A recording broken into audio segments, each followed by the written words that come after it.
Assalamualaikum warahmatullahi wabarakatuh. Bismillahirrahmanirrahim. Alhamdulillahirabbil alamin. Wassalatu wassalamu ala asyrofil mursalin sayyidina Maulana Muhammadin wa ala alihi washabihi ajmain amma ba'du. Ingkang pertama matur nuwun angsal gelar Gus Kiai.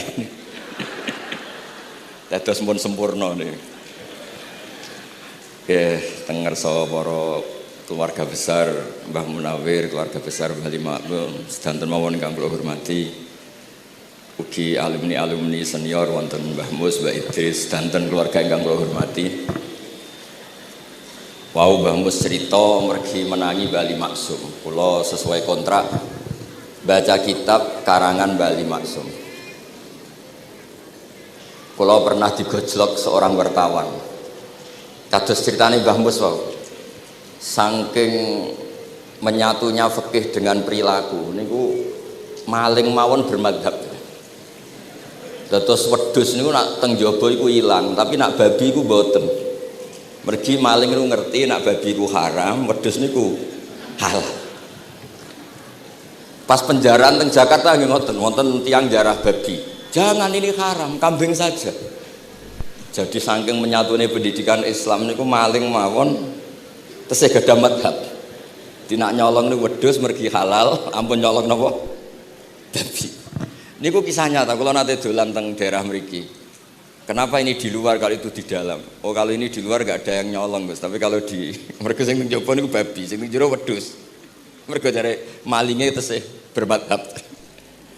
Terus memang cerita-cerita seperti itu kathah mboten sekedar anekdot.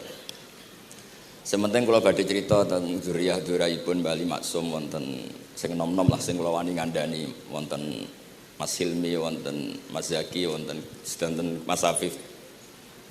Kenapa kitab itu harus dibukukan, harus didokumentasi, dan kenapa Mbah Limaksum menulis Hujjatu Ahli Sunnah wal Jamaah. Kula boten niat pamer, kula niki pembaca Al-Ibris, pembaca Al-Iqlil, pembaca risalahnya Mbah Limaksum Hujjatu Ahli Sunnah wal Jamaah. Saya juga baca buku-buku karangan orang-orang dulu, terutama tiang Indonesia.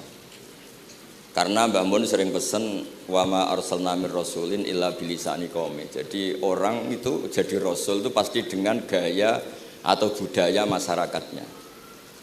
Termasuk wong desa niku hormat tamu.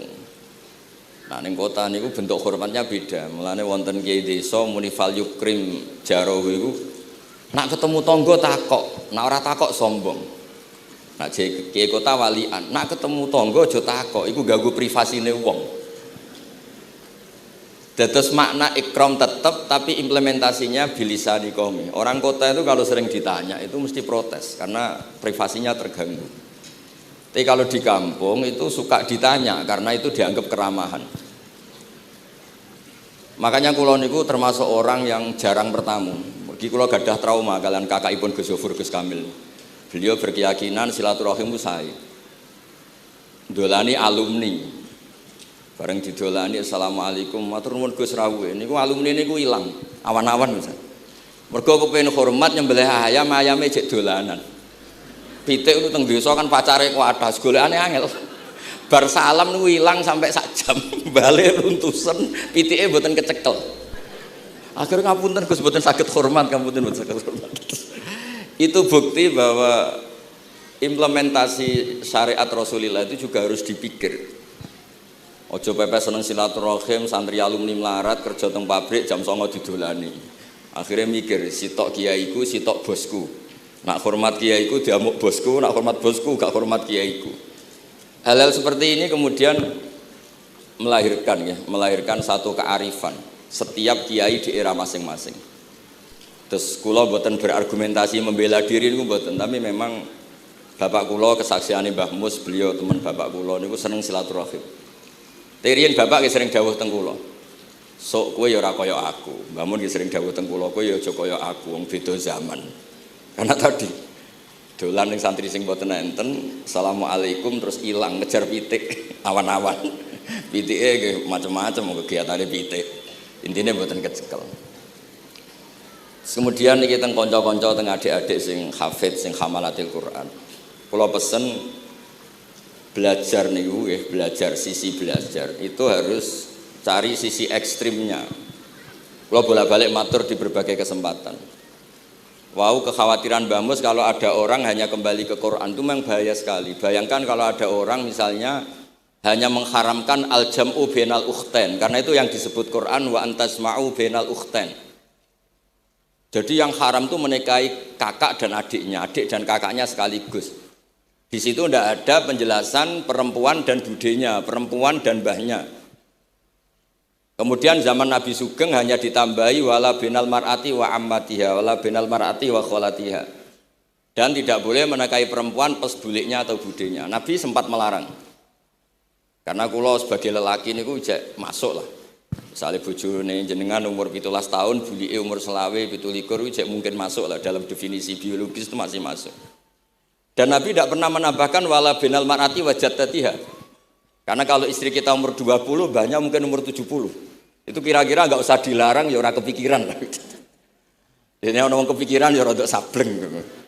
Nah, kemudian kalau hanya kembali ke Quran, nanti kita hanya mengharamkan al-jam'u bainal ukhtain, karena itu yang disebut Al-Quran.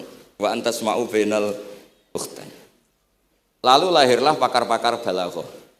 Itu disebut min itlaqil ba'di wa iradatil kul, yang disebut ukhtain tapi maknanya bainal mar'ataini sing bainahuma ada mahram atau ada mahramiyah.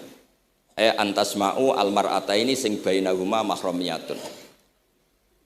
Jadi barokahnya ngaji sama ulama itu kita tahu duduk perkaranya. Ini lafadz yang mewakili atau lafadz yang sebenarnya atau lafadz yang simbolis. Lafadz simbolis itu saking mangkelnya Allah. Itu kalau ada orang salah itu disebut wa ja'ala minhumul qiradata wal khanazira wa abadat tauhid. Jadi kalau misalnya dalam penelitian tidak pernah ada orang yang dirubah Allah menjadi kera, menjadi babi, itu kita masih bisa menganalisis. Itu saking ibaratun an ghadabillah. Atau diistilahkan balaghah, ini tasbih yang balik sehingga ada tuh tasbih dibuang. Jadi kalau orang Arab senang seseorang masih bilang Zaidun kal bakhri. Tapi kalau senang banget bilang Zaidun bakhrun. Kalau gantengnya belum ganteng banget masih dibilang Zaidun kal badri. Tapi kalau sudah ganteng banget kayak Rasulullah SAW disebut anta samsun anta badrun. Kaf taswihnya dibuang dan itu ablagh lebih balik. Jadi PR kita sebagai ahli Quran ini adik-adik itu tidak selesai. Utamanya ya implementasi keseharian kita sebagai panutan lah, kalau boleh GR sebagai panutan. Kulo niku teng Narukan nggih tiyang jangkar kulo nggih kathah, karena ya saya ada pernah Pak D, Pak Ali.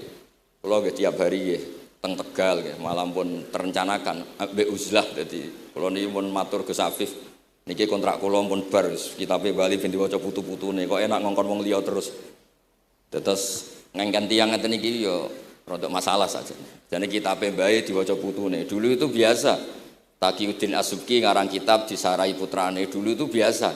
Imam Haromen ngarang kitab, ya semuanya bapak ngarang disarai anaknya, anak ngarang disarai cucunya, itu biasa dulu. Kalau sekarang enggak, mbahnya ngarang kula kan maca. Putune karek ngrungokno, nak cocok dilem, nak ora dikritik. Terus saya minta ya, tradisi kula nu mboten sombong, di hallnya bapak itu saya tiap hallnya bapak mesti baca kitab. Mboten nate ngundang sinten-sinten. Perkarane tiyang NU niku ora usah diundang wis teko, mboten wonten undangan sing teko mun kuwatah. Mbok saking senenge wong alim, mbok saking senenge bingung mboten ngerti, pokoke ora diundang teko. Ya akhirnya kula bingung, ora hormat iku dosa. Hormat iku sing teko iku ninggal kewajiban ngurusi bojone, timbang ngurusi bojo ribet nekani hall. Timbang mulang madrasah buncai buling-buling bisa roi sithik nekani hall. Terus kadang-kadang tiyang lunga niku nggih pelarian mboten mesti hormat. Niku penelitian niku sampean cek. Terus niki kula cerita pentingnya belajar Quran. Kemudian tradisi kita termasuk tradisi Bali Mbah Munawir. Kula tahu banyak lah tentang cerita Mbah Munawir karena nggih bapak saya itu hafal Quran, mbah saya hafal Quran, dan diantara sanatnya pasti lewat Mbah Munawir. Quran di Indonesia itu kalau nggak lewat Mbah Munawir, diantaranya lewat Kiai Said Sampang. Sekarang sudah generasi ketiga kalau nggak keempat yang sekarang, kalau nggak salah Kiai Rafiq bin Mansur bin Kiai Said. Dan di keluarga kula nggih, keluarga Lasem sama keluarga Damaran di Kudus. Dulu itu di antara keagungan Quran itu keahliannya ulama memberi penjelasan. Sebab itu disebut wal kitabil mubin, punya kemampuan mencerahkan. Kalau memberi analogi, kalau kita belajar Ihya, itu hal yang tidak masuk akal itu menjadi masuk akal. Misalnya begini, orang tuh kalau dirasani itu harusnya seneng karena itu app kamu dibuka dan kamu menjadi tahu. Lau akhbaroka mukhbirun bi anna fi jubbatika akroban aw hayatan akun tataskuruhu. Kalau ada orang memberitahu saya bahwa di baju kamu ada kalajengking atau ada ular berbisa, kira-kira saya matur nuwun apa enggak? Harusnya matur nuwun karena itu bahaya sekali kalau ada di tubuh saya. Harusnya ketika orang itu dikritik dengan kesalahan yang nyata, bukan fitnah, kesalahan yang nyata. Kesalahan Anda itu lebih mudirrah fi dunyaka wa akhiratik. Kesalahan Anda itu bahaya sekali di dunia dan akhirat. Sekarang kamu menjadi tahu karena dikasih tahu. Harusnya matur nuwun sama yang ngasih tahu. Kama anna huzadi lau akhbaroka mukhbirun fi anna fi jubbatika hayatan akroban akun tataskuru. Pasti kita terima kasih. Tapi kita sebagai hafid Quran kalau disuruh belajar fikih, wong aku mondok kon ngapal loh kok belajar fikih. Kadang-kadang malah saking kaconya itu, aku wong Quran, aku wong kitab. Memangnya kitab jubuk konti nak boten nggih Quran. Jadi masalah-masalah yang saya sering dikelui beberapa kiai termasuk Gus Kafabi Lirboyo pernah cerita, saking nggak pernah ngajinya, ada orang takut mutah karena hamil pas sholat ngunyah permen. Nggak tahu kalau itu membatalkan apa? Sholat.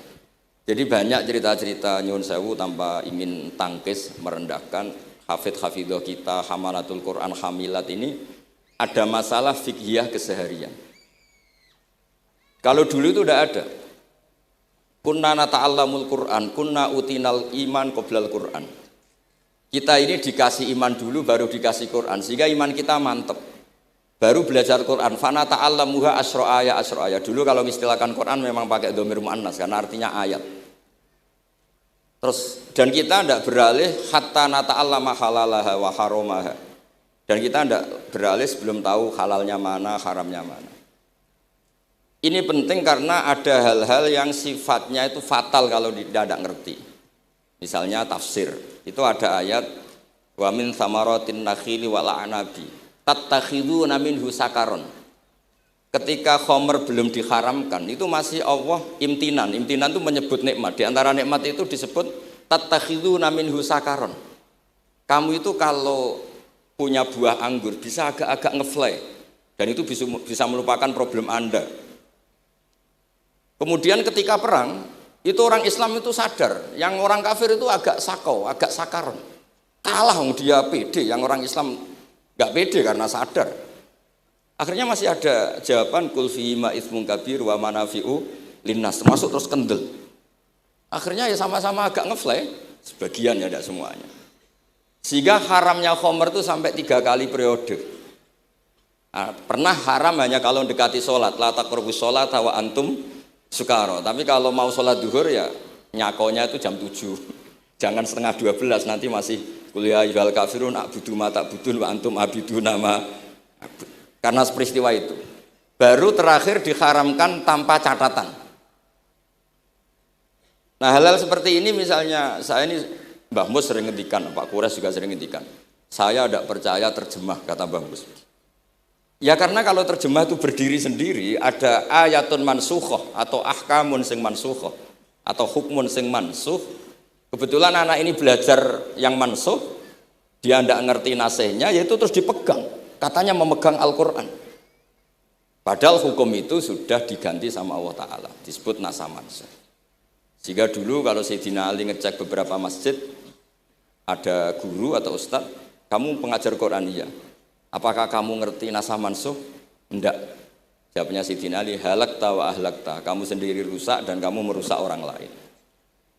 Nah, ketika di Kerapia itu ada Mbah Ali Maksum. Mbah Maimun itu sering cerita ke saya, dhisik iku hak Mbah Munawir saking kepingine santri Quran ngaji kitab. Iku kalau ada santri Lirboyo atau santri mana mulang muin itu Mbah Munawir ikut sebagai percontohan ben santri-santri itu seneng ngaji fikih. Terus kata Mbah Mun, saking kesemseme Mbah Munawir iku ambek wong alim, delalah besanan wong alim. Dulu Mbah Zaini pernah angsal keluarga Lirboyo. Sehingga beliau punya dzurriyyah teng Lirboyo. Terus besanan kalian Mbah Maksum. Nyai Hasyim angsal Bali Maksum. Sehingga terus di Krapyak itu banyak orang-orang alim. Tapi terus Mbah Mun cerita kabeh ono regane, Bali Maksum terus populer sebagai alim allamah. Sehingga yang ke Krapyak itu ya ora pati niat tahfidz, niate ngaji kitab. Singkat cerita di era itu ada Ki Abdul Qadir, tapi pondok Krapyak Bali Maksum terlalu populer sehingga terkenal ngaji sorof Bandungan.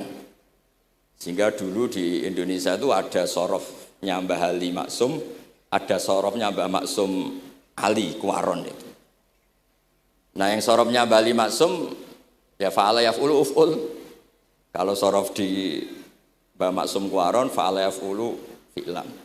Yang satu ngikuti fi'il itu ya harus jejer fi'il, yang satu ngikuti jurumiyah. Kalau yang dikatakan master itu sing yaji'u salisan, yang datang ketiga dalam tasrifnya fi'il. Sebab itu terus tradisi sorof tadi yang dalam latihan munakosah tadi ditaskan anak-anak. Itu memang penting karena kalau kita nanti belajar sab'ah, sorof itu segala-galanya. Misalnya qiraatun Nafi' itu bacanya fala yuhzinka qauluhum. Karena beliau berkesimpulan kalau khazana yahzunu husnan itu susah. Bukan menyusahkan. Yang makna menyusahkan itu af'ala yuf'ilu ifalan. Sehingga qiraat apa ya antara fala yahzunka qauluhum sama fala yuhzinka qauluhum. Tapi Imam Asim cara berpikir secara riwayat tentu qiraat itu sunnatun muttaba'ah. Banyak lafadz yang sudah seperti itu sudah mutaaddi kayak qatala yaqtulu qatlan itu qatalahu bukan aktalahu. Sehingga beliau menganggap khazana yahzunu sudah mutaaddi binafsi, jadi enggak perlu dibaca fala yuhzinka qauluhum, cukup dibaca fala yahzunka qauluhum. Dan saya berkali-kali matur teman-teman yang mengkaji Quran, kafa ayak fu'ukufan itu bacaannya Imam Nafi'. Karena memang yang maknanya mukafa'ah itu mahmuslam.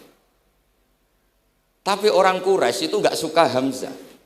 Sehingga ditakhfif menjadi kafa ayak fa'ukufuan. Meskipun mereka tahu kalau itu mahmuslam. Nah Imam Asim di beberapa bentuk fi'il itu masih memahmuskan. Misalnya Allahu yastahzi'u bihim. Di isim fa'il juga mustahzi'un. Tapi kalau masdar beliau bacanya huzuan, kufuan. Padahal di fi'ilnya bukan nabiun, tapi nabi ibadi anni anal ghafurur rahim. Tapi di nabiun jadi nabiun, harusnya akan nabiun. Fa innan nabiyya man naba'anillah. Yang dikatakan nabi itu orang yang menceritakan ketentuan Allah. Harusnya nabiun. Jika qiraatun Nafi' ya tetap wan nabiin, ya ayyuhan nabiu. Nah, berkahnya Mbah Munawir orang terus menjadi tahu qiraat sab'ah. Dan berkahnya Mbah Ali kemudian orang tahu duduk perkaranya. Kalau nabiun dari nabiun bimakna man akhbaro anillah. Dan terus berkahnya wow, kalau saya boleh GR berkah Gus Gofur kula berkah ngeten-ngeten iki duka Kiai Peres napa Kiai Media mboten roh. Berkah ini terus kula ngomong terus. Saya tidak khawatir salah, bukan karena saya maksum ndak. Wong Islam pun pinter. Nak bener minallah, nak salah kok Gus Bah. Jadi kula niku madlum. Jadi penak wong Islam niku penak. Kula niku sering tahajud nak ndonga ya Allah, kula niku pede mawon nerangno Quran. Mergo tiyang Islam pun sae. Nak bener jare jenengan, nak salah kula. Lah nak kula sing salah nggih sederhana mawon, kula abdun, kula kawula, kula nak ndonga nggih Rabbana dzalamna anfusana. Sebelum disalahkan orang juga saya sudah merasa salah. Wa akharuna atarafu bi dzunubihim khalatu amalan shalihah wa akharuna wa sayya. Mulane kula suwun kangkang mbak-mbak sing khatam Quran pede mawon. Bahwa yang Anda lakukan menghafal Quran itu sudah benar. Meskipun Anda tidak sempurna, misalnya Anda tidak paham, Anda tidak bisa melakukan. Hifdzu kalil Quran huwa al-hifdzullah. Kamu menghafalkan Quran itu sudah menjaga lafaz-lafaz Quran. Sehingga lafaz Quran tetap mutawatir, lafaz Quran tetap ma'ruf, tetap masyhur, sehingga ketika ada yang memasukkan Quran konangan. Tapi kalau yang hafid sedikit lam yablugh adadat tawatur, takutnya kalau ada yang menyalah, ada yang apa itu tidak diketahui. Ini barokahnya hamalatul Quran sing aksar wa aksar itu kita terjaga. Nah, itu yang dimaksud Mbah Mus, Quran itu harus jadi budaya. Ning desa iku wong ra salat lah. dengar ada warung ayamnya tiren nggak disembelih itu tidak mau makan, haram. Padahal dia ini rasolat itu lebih dari haram. Tapi tetap nggak mau makan ayam tiren. Nggak sholat disuruh makan babi ya nggak mau, haram. Sampai tadi yang nyolong saja milih wedus bukan meleng babi, karena babi itu haram. Dan saya pernah digojlok sama wartawan, Pak Bahak, wah fikih Indonesia itu hebat, sampai maling saja masih pakai fikih itu. Jadi kalau nyolong itu milih yang halal bukan yang haram. Pun niku bentuk hormat kula teng keluarga Mbah Ali, bentuk hormat kula teng Mbah Mus teng sedanten keluarga niki kula badhe maos kitabipun Mbah Ali, kula pancen pengagum kitab-kitab yang dikarang orang Indonesia. Mereka kita anggap niku lebih aplikatif lah, karena dikarang orang yang trauma dengan Indonesia. Kemudian setelah trauma ingin membenahi Indonesia. Misalnya jenengan ngertos sesajen, mbok haramno iku tradisi, mbok barno iku sawangane kok dekati sirik ning pinggir wit gede. Akhirnya dimodifikasi wis mangan-mangan, kumpul-kumpul tapi tahlilan. Lah mosok tahlilan la ilaha illallah barani kalimatu syirkin. La ilaha illallah itu kalimatu syirkin kalau dilafatkan di bawah pohon. Terus piye logikane ku piye? Kalau bolak-balik matur. Hadhil kalimah sara bihal kafiru mu'minan. Fa kaifa saral mu'minu kafiran juga bihadhil kalimah, itu logikanya enggak ketemu. Orang yang kafir puluhan tahun saja sekali melafatkan la ilaha illallah Muhammadur Rasulullah, qul lil ladzina kafaru iyantahu yufar lahum ma qad salam. Selesai, sara mu'minan. Bihadhil kalimah. Kemudian kalimah yang sama ketika kita baca dianggap kita ini kafir, juga bihadhil kalimah. Akhirnya dengan modifikasi khas Indonesia, kearifan Indonesia, tetap sesajen tapi tahlilan. Tetap melakukan hal-hal Jawa tapi dimodifikasi menjadi Islami. Kalau kita misalnya orang modern nggak ingin mengganggu orang lain yang kita tamui, gampang dalilnya. Ada ayat la tadkhulu buyutan ghaira buyutikum. Kamu jangan sowan ke orang lain atau dolan ke orang lain. Hatta tastanisu. Ukurannya bukan salam dulu, bukan hatta tusalimu, hatta tastanisu. Jika kamu merasa nyaman, kamu bisa ngukur tingkat akrab kamu. Kamu bisa ngukur jamnya orang itu. Kamu bisa ngukur kebutuhan orang itu. Butuh saya enggak? Kenapa mertamu pengen kei duit bebas jam?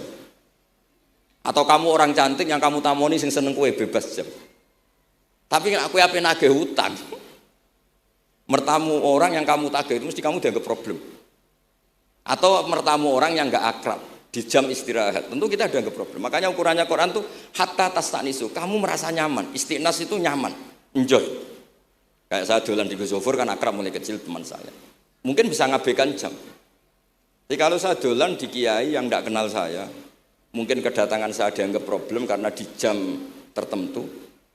Saya harus mikir, kayak apa hebatnya Quran ketika bikin aturan la tadkhulu buyutan ghaira buyutikum hatta tastanisu.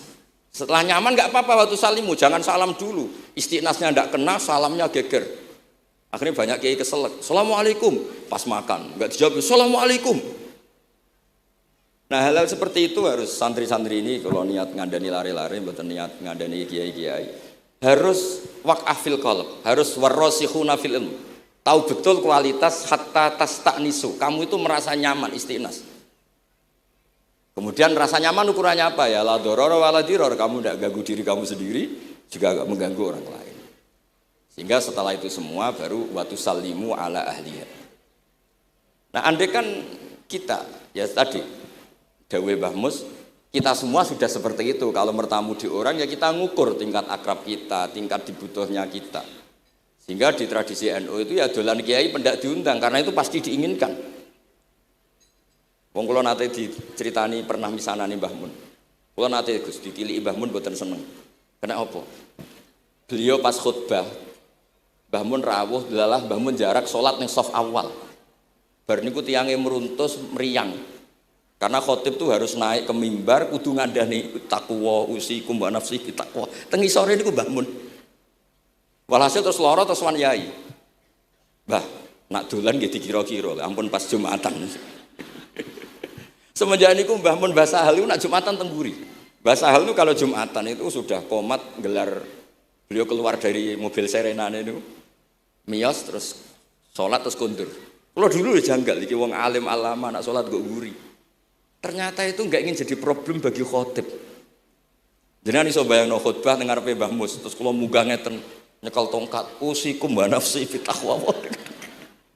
Terus apa ya? Akhirnya terus kula niku kan jare wong akeh, mbotenan Bu. Ora jare wong akeh rada iso ngaji. Kula nek Jumatan niku guri gara-gara diceritani niku.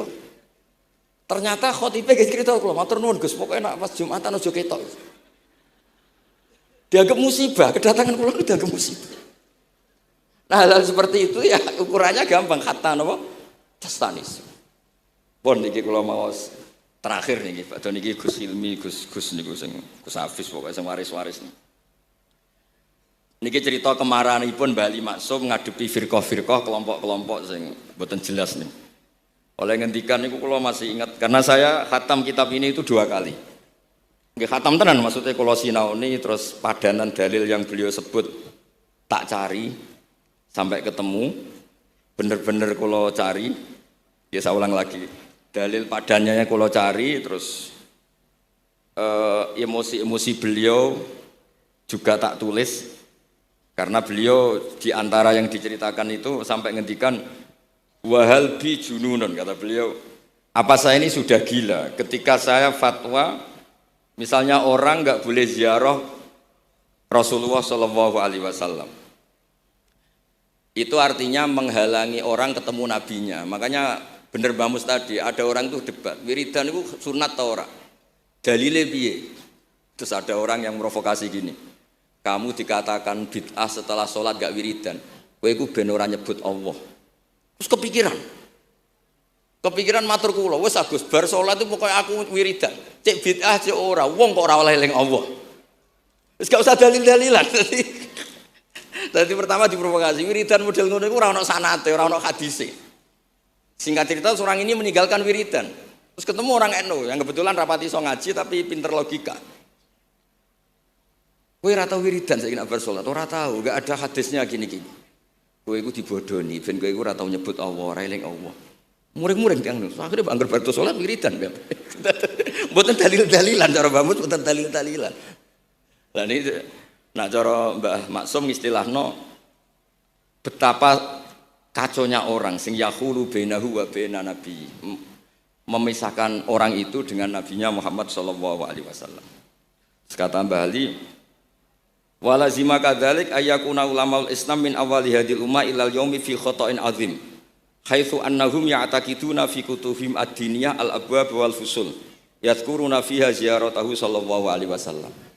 Kata beliau, wa inni bima ahmidu min laqabi kiai amuru wa usaddidu fil amri kullu mu'minin ayasudda rahlahu tariklahu ila ziyarati. Jadi beliau sendiri di sini juga dan saya atas nama sudah diberi gelar kiai memberi fatwa begini. Jadi di kitab Sajaratul Ma'arif itu ada babu dzikri rajul manaqiba nafsi. Orang itu kadang harus sombong, menyebut kelebihannya sendiri. Kayak Nabi Yusuf ngendikan inni hafizun alim. Nabi Sulaiman juga ngendikan wa utina min kulli syai'. Itu bukan sombong, tapi cara beliau untuk memaklumatkan. Saya belum pernah merasa ahli tafsir. Tapi kan kita khawatir kalau ada tafsir yang cara Mbah Mus tadi kiai produk sendiri. Akhirnya kalau mau tafsir, saya pernah ngaji Mbah Maimun, ngaji Bapak. Saya baca kitab Al-Ibris, baca Al-Iqlil, baca terjemah Kemenak, baca terjemahnya Pak Kures, baca terjemahnya Imam Sa'rawi, baca banyak lah yang saya baca. Termasuk membaca kitab-kitab dulu mulai tafsir Tobari, tafsir apa saja yang saya bisa tak baca. Bukan karena saya merasa tahu enggak, tapi kayak apa umat ini kalau dapat ilmu dari orang yang tidak kredibel. Kalau misalnya itu sombong, nah sekarang dokter gigi juga nulis, dokter gigi, dokter jantung. Itu kalau enggak nulis ya enggak tahu kan barokahnya. Makanya kalau suwon santri-santri misalnya jenengan ahli takrib itu semua untuk rumah. Ahli takrib medium. Spesial bab ibadah. Nanti yang enggak pati pinter ya spesial mandi junub, enggak apa-apa. Yang penting orang tahu kamu keahliannya di mana. Daripada kamu enggak memaklumatkan, kemudian ada orang lain yang enggak pernah ngaji memaklumatkan seakan-akan paling tahu Islam. Terus menjadi mahatus soal, menjadi marhalur rijal. Kayak apa? Islam mau dikemanakan? Semua ulama dulu biasa ngendikan ma adkhaltu fi kitabi hadza illa shahih, kata Imam Bukhari. Yang saya masukkan di sini semuanya hadis sahih. Dan sebelum saya masukkan sholaitu rakaatain, saya sholat dulu. Semuanya menggaransi kitabnya. Makanya di Syajaratul Ma'arif ada babu dzikri rajul manaqiba nafsi. Yaitu ketika Nabi Yusuf menghentikan inni hafizun alim. Nabi Sulaiman menghentikan wa utina min kulli syai'. Wal anbiya kulluhum yaqulun inni lakum nasikhun amin. Semua nabi pasti memaklumatkan diri inni lakum nasikhun amin. Saya ini penasihat terbaik, nasihat yang bisa dipercaya. Kemudian ketika ada zamanul khiddi, zaman hasud, zaman orang enggak fair, seakan-akan seperti itu tuh keangkuhan. Coba Mbah Bisri menamakan kitabnya itu Al-Ibris. Al-Ibris itu apa? Emas yang murni. Makna saya cari di berbagai kamus maknanya Al-Ibris itu emas yang murni. Kayak apa?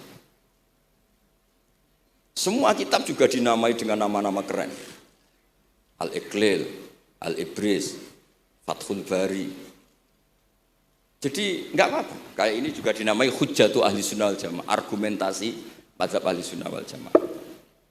Kalau teruskan sampai beliau ngendikan wahal bi jununun hatta usdira amri lil mu'minin Allah yazuru rasulahum wa waliya ni'matim alladzi lahu fi unuqi kulli mu'minin minna.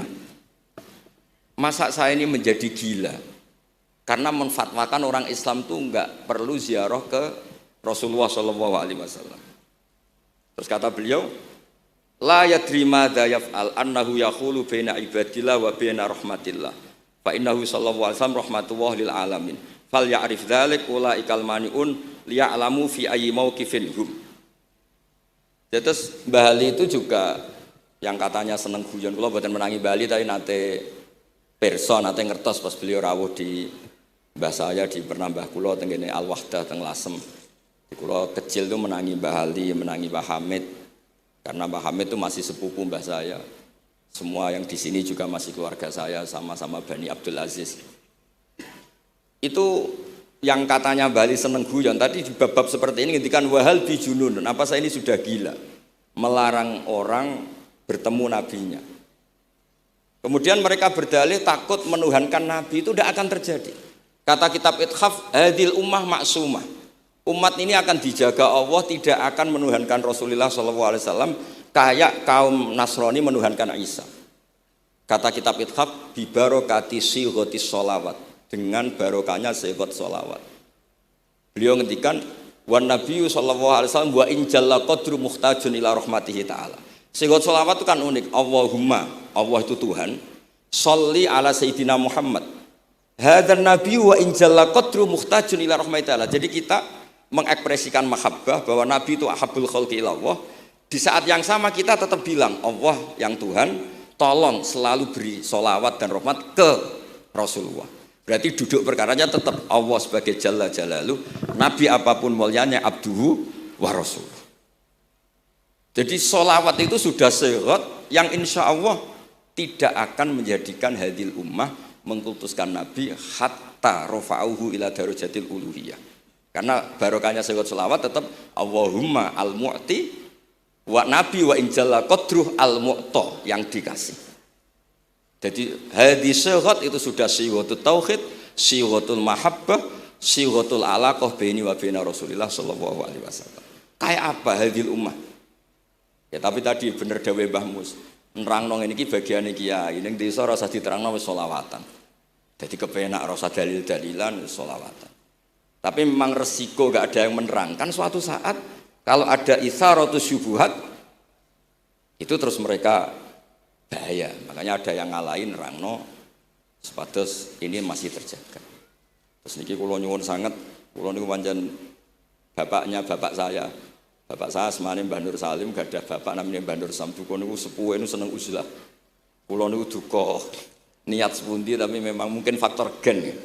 Saya itu termasuk orang yang nyun sewu sekali terganggu kalau sering ada acara-acara malane mun wayahe lah niki mun wayahe Mas Afif, Gus Zaki napa Gus Ilmi mus wayahe nyai, wayahe ngaji mulang kitabe Mbah iki teng ngarepe wong akeh dadi nak salah izin. Ojo ngomong ngarepe santri keliru jari laduni benus. Sok repot. Terus niki mboten niat menapa nggih ngoten mawon. Assalamualaikum warahmatullahi wabarakatuh.